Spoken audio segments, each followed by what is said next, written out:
Aujourd'hui, on va travailler donc sur la Mustang de Belmondo. Alors pas la vraie, hein, la réplique de chez McCoy Speed Shop, donc notre réplique à nous. Regarde.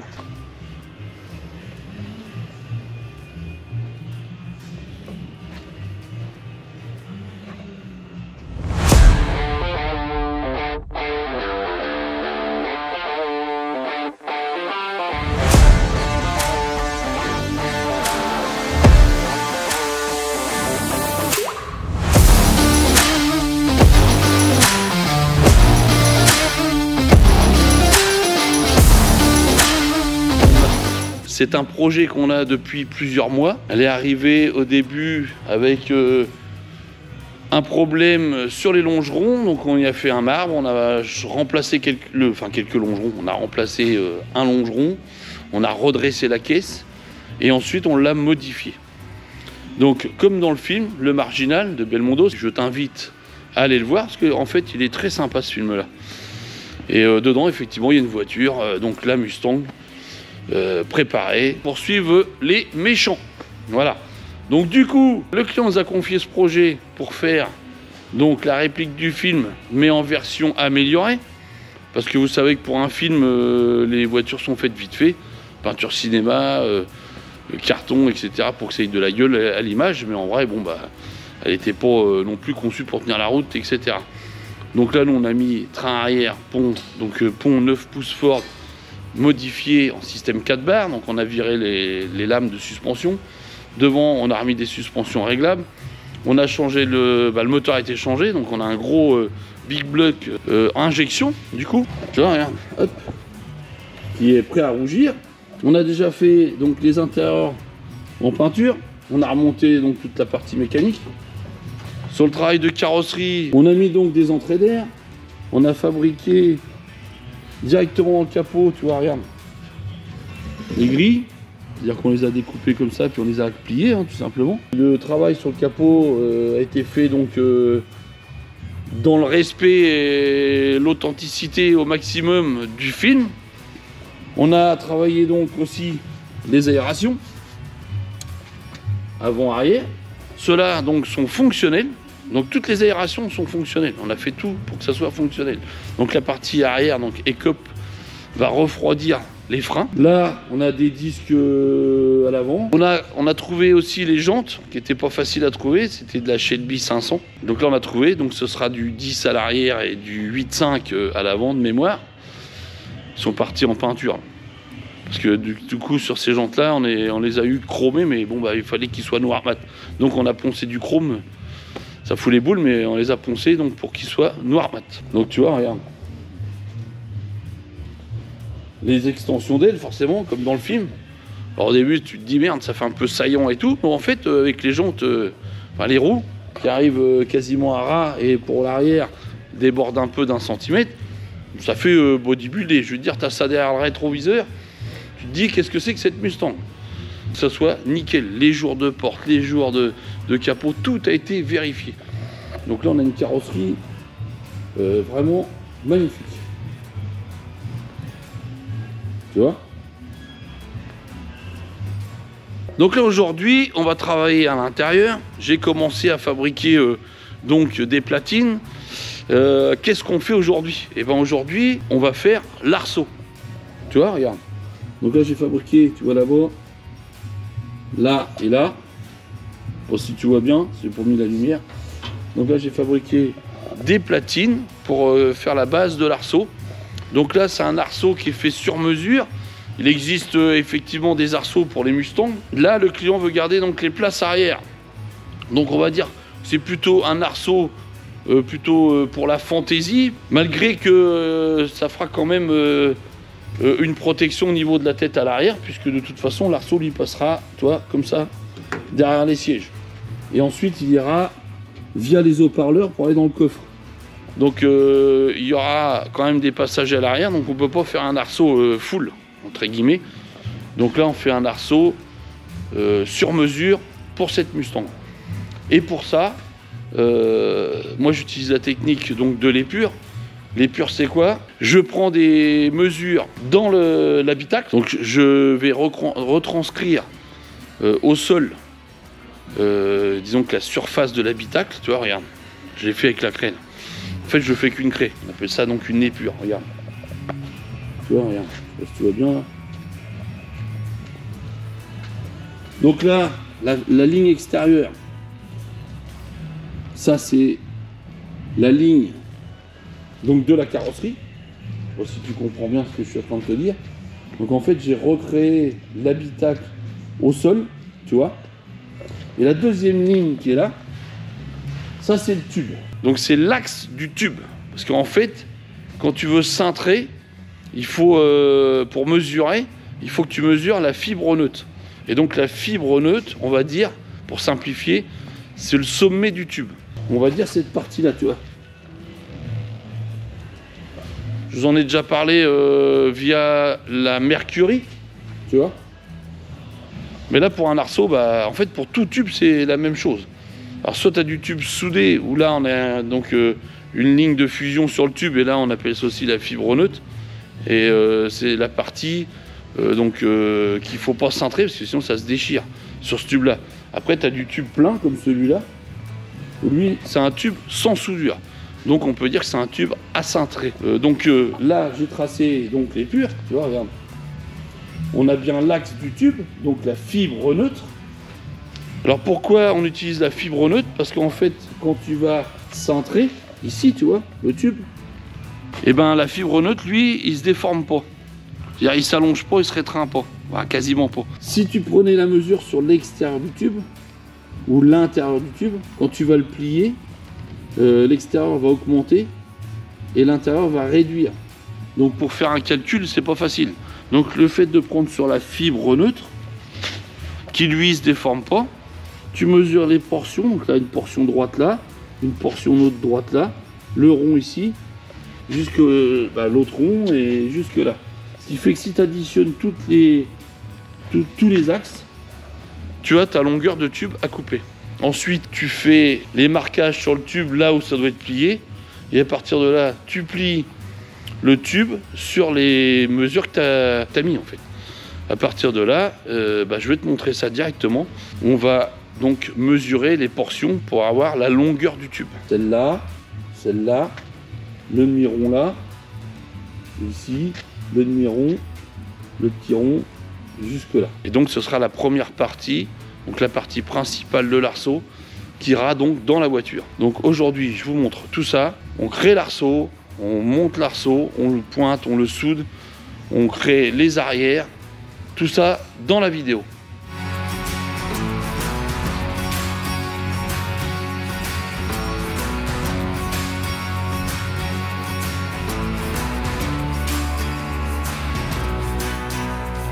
Donc voilà, la partie mesure est terminée. Donc tu vois, j'ai mesuré l'essaillement 66, 27, 19, 82, 19, 27 et 66, ce qui nous fait un total donc de 306. Donc là maintenant, je vais aller débiter un tube donc à 306 et ensuite on va aller le plier. Voilà.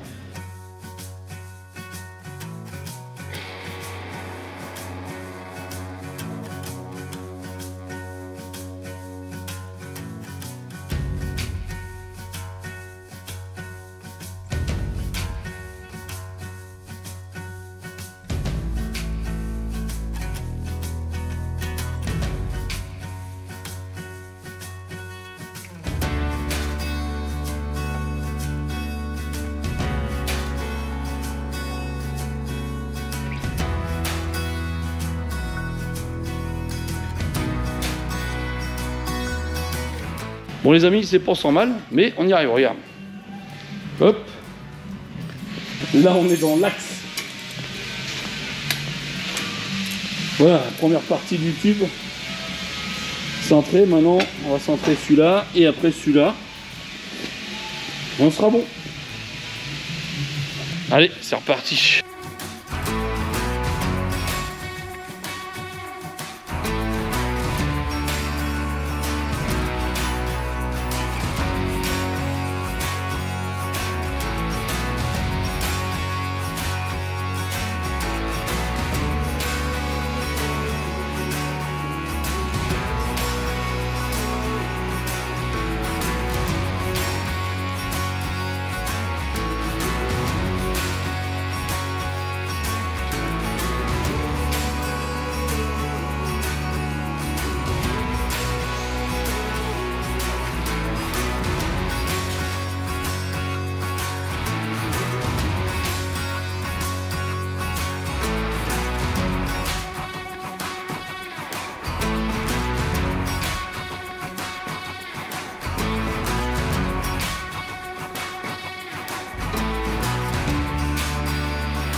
On a pris Clémence à contribution pour leur dressage de l'arceau. Donc un petit redressage gentil. Pour qu'il soit bien droit les gars. Je vais descendre.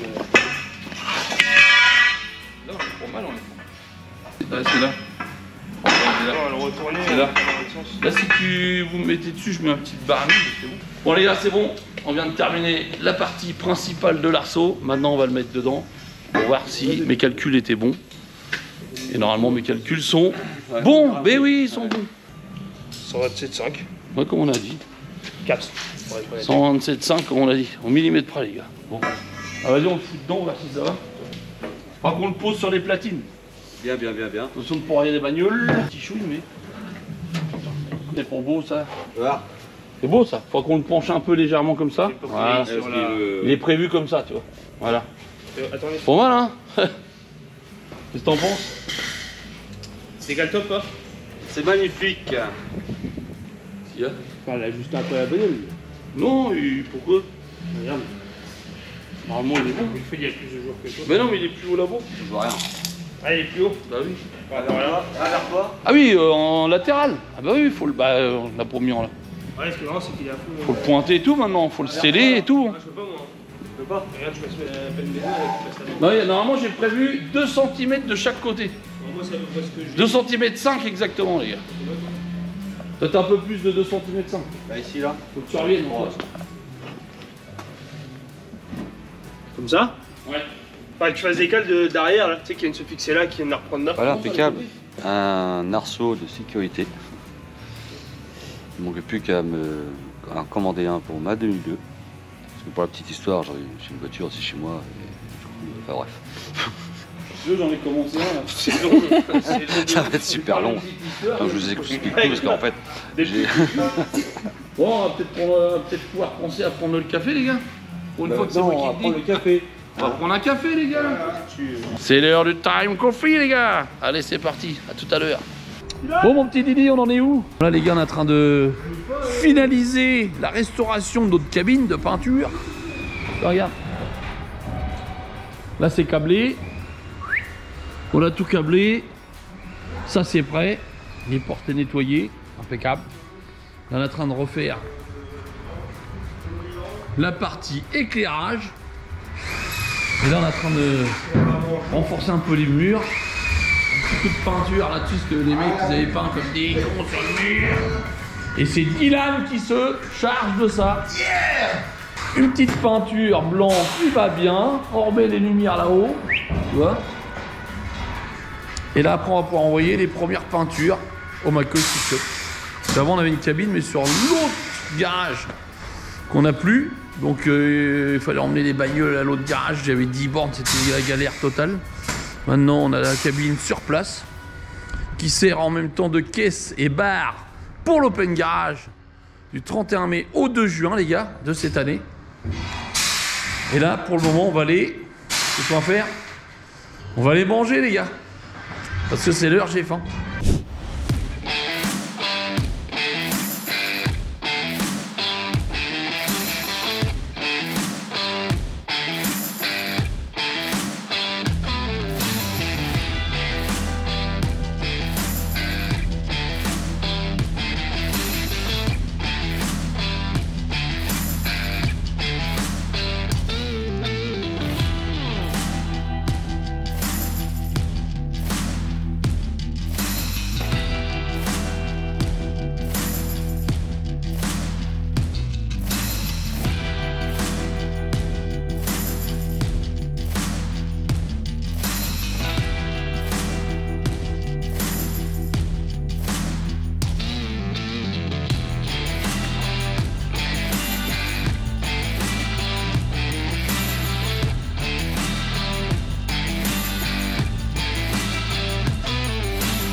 Là on est en train de souder les pieds de l'arceau. Donc on avait fait les platines ce matin. On les avait fixées dans la caisse, percées, boulonnées. On a fabriqué l'arceau principal. On l'a mis en place. On l'a réglé, on l'a pointé dans la caisse. On l'a ressorti et là on est en train de le souder sur la table de soudure. Voilà, une fois que ça c'est soudé, on attend qu'il refroidisse. Bon, pour se brûler les mains, mais pour pas brûler la peinture surtout. Il se brûler les mains forcément. On le repositionne à l'intérieur. Et ensuite on fait les parties arrière. Et on avance comme ça. Allez, on attend que ça refroidisse. Un petit coup d'aspirateur dans la bagnole. Pourquoi tu rigoles? T'as un drôle le Madicoy. Oh, on va mettre un petit peu d'éclairage.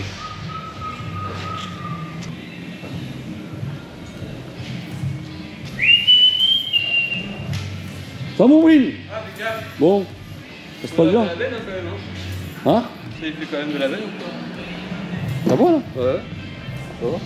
On va, on va aller voir le petit Ford F100 customisé par My Koi by Speed Shop. On bosse bien mon Willy, hein. T'as vu ça? C'est un peu. On bosse bien mon Willy, hein. Bah écoute, franchement sympa. Pas grave. Du coup on a les extensions d'aile. Un plancher. Parfait. Un plancher. Donc là il n'y a plus que le planche à faire en fait. Bah oui, en Donc gros. je lui pose la question, qu'est-ce qu'on fait? Oui. Ah oui, donc du coup t'as soudé les barres là-bas, là, bah c'est bien comme ça. Bah oui. Bon en tout cas c'est bien, c'est super. Et C'est charnières là, C'est vraiment chouette. pour aller de là à là. Bon bah je retourne sur ta Mustang du coup. Parce que c'est pareil, on disait avec la Mustang là. Il y a l'arceau à faire. Donc là on est en train de le faire, on va le finir. Oui. Les sièges. Oui. Puis après les aérations d'aile. L'aération. Puis après, on l'emmène à la peinture. La peinture, oui. La peinture les gars. Encore un peu de Raptor, du Raptor à faire dans l'intérieur du capot. Ouais, puis on en refera sur mes pattes en dessous. En dessous des pattes, tout ça. Pas rien de méchant, et puis après, bah, Ouais. Non c'est bien.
Bon, qu'est-ce que ça donne?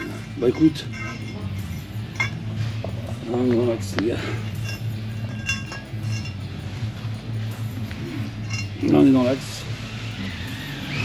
Voilà. Allez on essaye. Alors, je vais passer par...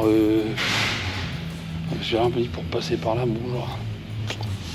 Je tiens la caméra en même temps, c'est chaud, l'histoire. Attends, je vais te foutre là pour le moment, je sais pas si c'est les meilleures vues. Petite erreur de calcul les gars. Bon là on est bien, par contre. Et là on est moins bien. Enfin, on est moins bien. Disons qu'on a du rap, donc on peut se rattraper dessus. Après, tu vois, regarde. Écoute, c'est plutôt bien, tu vois. On passe là, on est près de la lunette. Si je mets un peu de rap dessus, on va pouvoir... C'est pas mal, c'est pas mal du tout.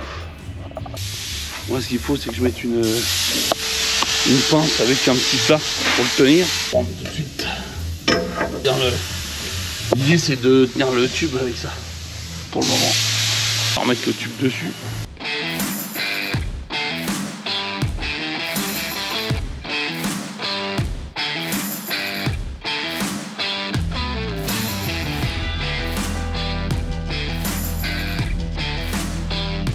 Voilà ce que ça donne pour aujourd'hui les gars. Donc là on passe ici, là, on passe dans le parleur. Là on se remet là, tu vois, regarde. J'essaie de vous mettre un peu plus de lumière, on voit rien là-dedans. Bon, en gros ça te donne ça quoi, tu vois. Là-dedans on fera une barre en transversale et puis ce sera pour mal.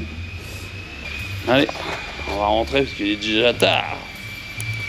À demain les copains, salut.